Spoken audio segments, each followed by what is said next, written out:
Hello दोस्तों, स्वागत है आपका मेरे YouTube चैनल स्मार्ट स्टडी में। कार्बन और उसके यौगिक चल रहे हैं अपने। पिछले वीडियो में आपने एथेनॉल और एथेनिक अम्ल के बारे में पढ़ा था। अब यहाँ पर इस पार्ट का एनसीईआरटी की बुक्स के अनुसार इस पार्ट का सबसे लास्ट टॉपिक साबुन और अपमार्जक के बारे में पढ़ेंगे। साबुन एवं अपमार्जक, साबुन एवं अपमार्जक के बारे में पढ़ेंगे। अब यहाँ पर एक डायग्राम यहाँ पर बना हुआ है जिसके बारे में अपन थोड़ा सा टॉपिक चर्चा कर लेते हैं। ये देखिएगा,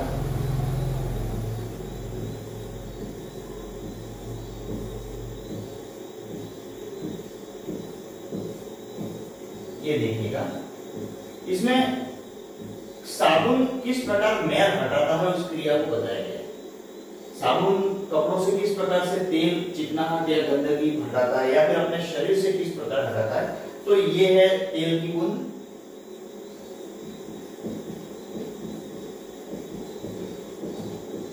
तेल की बूंद है। ये सोडियम है, ये सोडियम है और इसको मिसेल अणु कहते हैं। इसको मिसेल अणु बोला जाता है। अब यहां पर आपको ये ध्यान रखना है कि अधिकांश तेल जो होते हैं, मैल जो लगा हुआ अपने कपड़ों पे या अपने शरीर पे जो होता है वो तेल ही होता है और तेल पानी में अघुलनशील होता है। अगर आप तेल को पानी से साफ करोगे तो अघुलनशील होता है, वो साफ होता नहीं। इसलिए अब यहाँ पर दूसरी बात, ये मिसेल की संरचना अगर कहीं भी आए तो मिसेल क्या होता है, तो आपको एक सिंपल से डायग्राम बना देना है जिसमें बाहर की ओर सोडियम प्लस लिख देना है और यहाँ पर तेल की बूंद बता देना है, मिसेल संरचना का निर्माण कर देना है। अब इसके बारे में थोड़ी सी थ्योरी अपन देखेंगे कि भाई ये इसमें होता क्या है। देखिएगा, अब सबसे पहले आपको याद रखने लायक बात क्या है, इसमें याद रखने लायक बात ये है कि साबुन होते क्या है। अब साबुन में ऐसा क्या होता है जो कपड़ों को साफ कर देता है या हमारे बॉडी को साफ कर देता है। कुछ देर बाद मैल अपने आप अलग होकर के गिर जाता है। तो आपको ये ध्यान रखना है कि साबुन लंबी श्रृंखला वाले कार्बोक्सिलिक अम्लों के, लंबी श्रृंखला वाले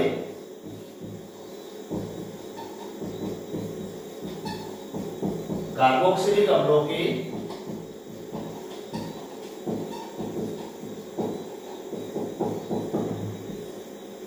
अम्लों के सोडियम और पोटेशियम लवण होते हैं। ये एक मुख्य रूप से याद रखना। क्या होते हैं साबुन? लंबी श्रृंखला वाले कार्बोक्सिलिक अम्लों के सोडियम और पोटेशियम लवण होते हैं। अब आपने कार्बोक्सिलिक अम्ल पढ़े हैं, कार्बोक्सिलिक अम्ल आपने पढ़ा है जिसको अभी नाम दिया था आपने CH3COOH, एसिटिक अम्ल। अब एसिटिक अम्ल के साथ और क्या जुड़ा है इसमें देखो, सोडियम और पोटेशियम। तो इसका जो सूत्र अगर बनाना चाहेंगे अपन सोडियम के साथ, जो अपन ने बनाया था सोडियम एथोक्सी, ठीक है। तो ये है वही साबुन, ये क्या है साबुन। अब यहां पर साबुन का आयनिक भाग जल में, जबकि कार्बन श्रृंखला तेल से पारस्परिक क्रिया करती है। आयनिक भाग जो होता है साबुन का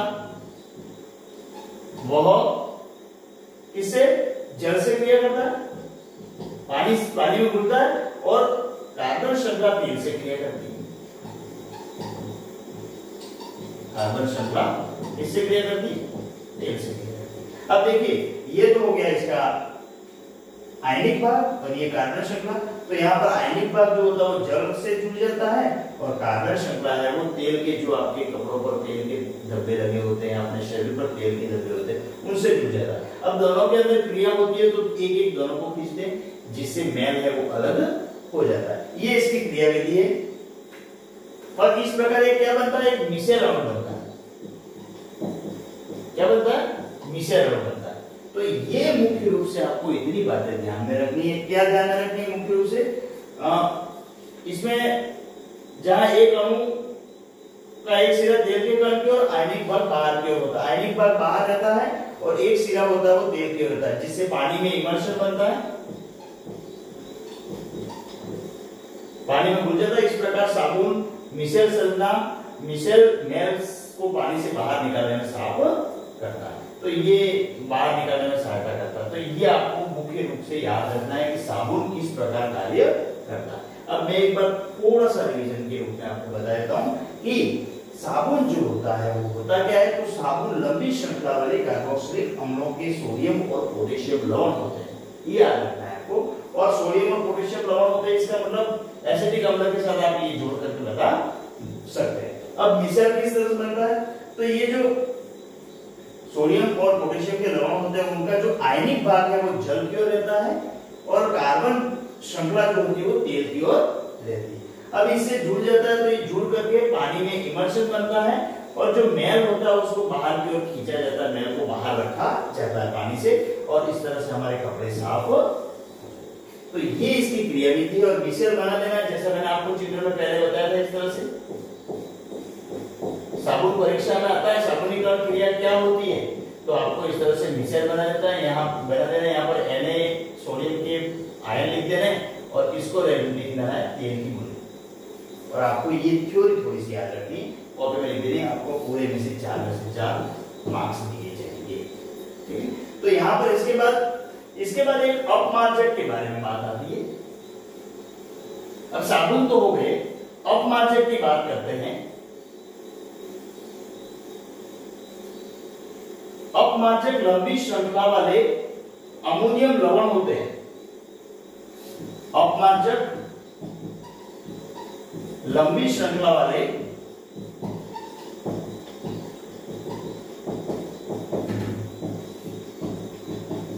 अमोनियम लवण होते हैं